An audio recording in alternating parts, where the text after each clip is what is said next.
કલ્પના કરો, ભારત પાકિસ્તાન સરહદથી થોડાક જ કિલોમીટર દૂર રણની સૂની ધરતી અને હજારો વર્ષથી એક એવું રહસ્ય દફનાયેલું હતું જેના વિશે કોઈને ખબર નહોતી. એક પછી એક ફાવડાના ઘા પડતા ગયા અને અચાનક બહાર આવવા લાગ્યા માનવ હાડપિંજરો, માટીના વાસણો, ટેરાકોટાના રમકડા, તાંબાના સિક્કા અને એક એવી વાર્તા જે કદાચ કચ્છનો ઇતિહાસ બદલી શકે છે. શું અહીં ક્યારેય એક ભવ્ય નગર વસેલું હતું? શું આ નગર કોઈ ભયાનક આપત્તિમાં એક જ ઝાટકે ખતમ થઈ ગયું હતું? અને શું ખરેખર અહીંથી ક્યારેય સિંધુ નદી પસાર થતી હતી? આજે આપણે આ જ વિષયને લઈને વાત કરીશું, કારણ કે કચ્છમાંથી એક એવી રહસ્યમય શોધ થઈ છે જેને કારણે ત્યાંના લોકો પણ આશ્ચર્યમાં પડી ગયા છે. નમસ્કાર, તમે જોઈ રહ્યા છો નિર્ભય ન્યૂઝ અને હું છું હંસિની.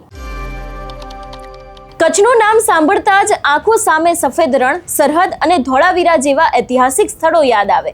પરંતુ હવે કચ્છ ફરી એક વખત સમગ્ર દેશનું ધ્યાન ખેંચી રહ્યું છે.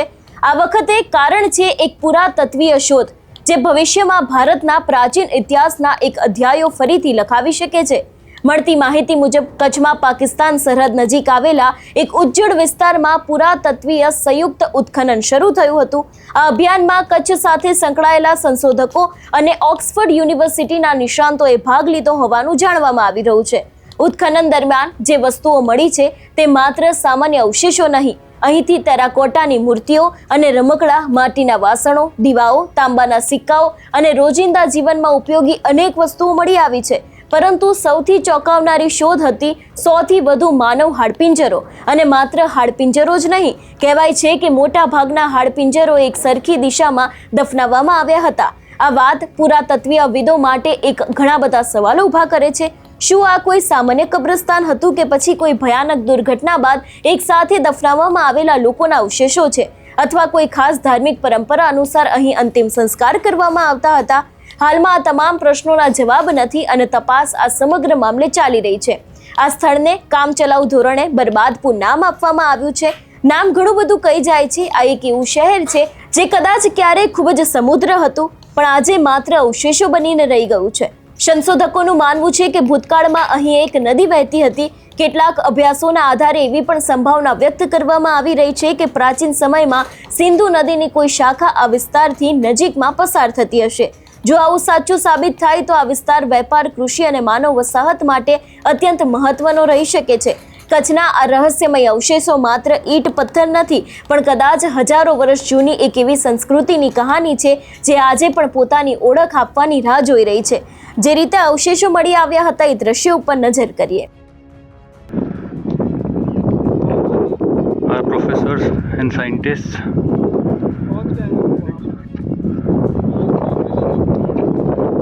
trying to understand how the graves are formed, the orientation of their burial. નમસ્તે, મારું નામ ગૌરવ ચૌહાણ. હું કચ્છ યુનિવર્સિટીના જીઓ સાયન્સ વિભાગ, આર્કિયોલોજી વિભાગ અને રિસર્ચ એન્ડ ડેવલપમેન્ટ વિભાગની અંદર ઇન્ચાર્જ હેડ છું અને સાથે સાથે પ્રાધ્યાપક પણ છું અને બાય પ્રોફેશન હું જીઓલોજિસ્ટ છું. આપણે વાત કરીએ તો હમણાં જ રિસેન્ટલી જે ન્યૂઝ આપણે ચર્ચામાં છે કે કચ્છની રણની જે ઇન્ડો પાક બોર્ડર છે એ વિસ્તારની અંદર વેસ્ટર્ન ગ્રેટ રન ઓફ કચ્છની અંદર એક અલગ જ આર્કિયોલોજીકલ સાઇટ મળી છે. આ સાઇટની વિશેષતા એ છે કે ત્યાં કને માણસોનો એવિડન્સ મળ્યો છે. સૌથી વધારે ત્યાં માણસોના કંકાલ જમીન ઉપર તમને જોવા મળે છે. શરૂઆતમાં 2024 પહેલાં BSFના ઓફિસર્સે પેટ્રોલિંગ દરમિયાન આ સાઇટને જોઈ હતી અને અચાનકથી આટલા બધા માણસો દેખાય એટલે એને ઉજળા હુઆ ગાંવ કહેતા અથવા તો બરબાદ ગાંવ કહેતા. જ્યારે 2024માં BSFએ અત્યારે હાલમાં જે સ્ટેચ્યુ ઓફ યુનિટીમાં શ્રી નારાયણ માધુ છે એડિશનલ કલેક્ટર, એઓને માહિતી આપી કે આ પ્રકારનું કંઈક છે અને યોગાનુયોગ કચ્છ યુનિવર્સિટીના કુલપતિ ત્યાં કોઈક મિટિંગમાં હોય તો માધુ સાહેબે કુલપતિશ્રીને કીધું કે તમારા કચ્છમાં આવું કંઈક છે. એટલે કુલપતિએ મને ફોટા આપી અને મને કીધું કે આ સાઇટ આપણે ગોતવાની છે અને આની ઉપર બહુ સારું રિસર્ચ થઈ શકે છે. એટલે માણસોને જોયા અને આ બધી સાઇટ જોઈ એટલે હું પણ બહુ એક્સાઇટેડ હતો. BSFની મદદથી, કલેક્ટર ઓફિસની મદદથી આ સાઇટને મેં ફાઇનલી 2024માં શોધવાનો પ્રયાસ કર્યો અને હું શોધી શક્યો. હું જ્યારે ત્યાં ગયો તો હું પોતે એકદમ પહેલાં તો મતલબ શોક થઈ ગયો કે આટલા બધા લોકો, મતલબ લેડીઝ છે, જેન્ટ્સ છે ત્યાં કને, અને બધેની બરિયલ પેટર્ન પણ એક સિસ્ટમેટિક બધે બરી કરેલા છે, બરાબર ને?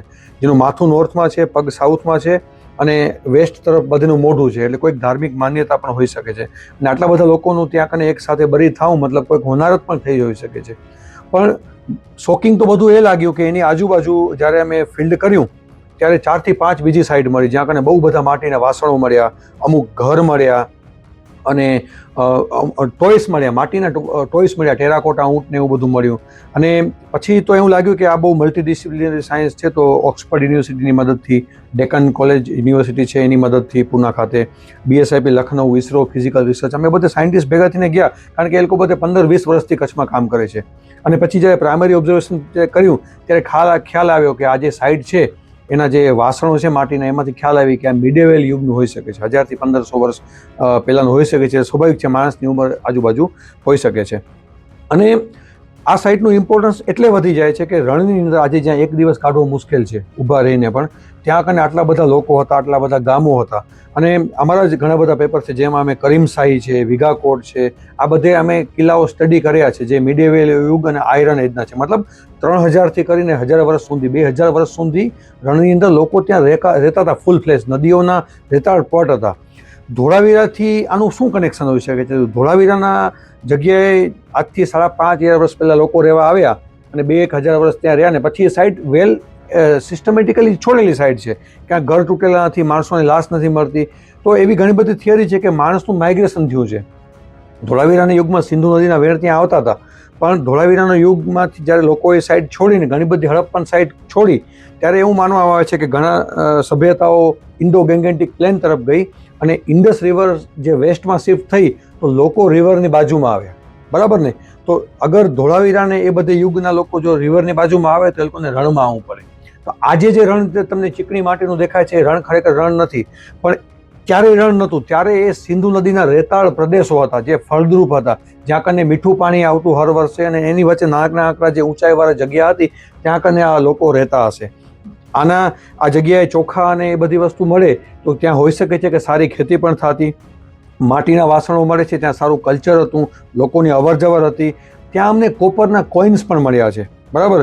એટલે એની ચલણ પણ વિઘાકોટ અને પાકિસ્તાનની આજુબાજુ સાઇડ છે, જેમ કે કિરિયોકોટ છે, કંજરકોટ છે, રહીમ કી બજાર છે, મરકાન છે, કોટ ખાડી છે, આ બધી સાઇડથી જે રિસર્ચ થયું છે એના બધે અસ્મીઓને મળે છે. અને પ્રાઇમરી હિસ્ટ્રીનું ડોક્યુમેન્ટ સ્ટડી કર્યું તો એવું લાગે છે કે સુમરા ડાયનેસ્ટી હતી એના સાથે આનું કાંઈક લેવા દેવા છે.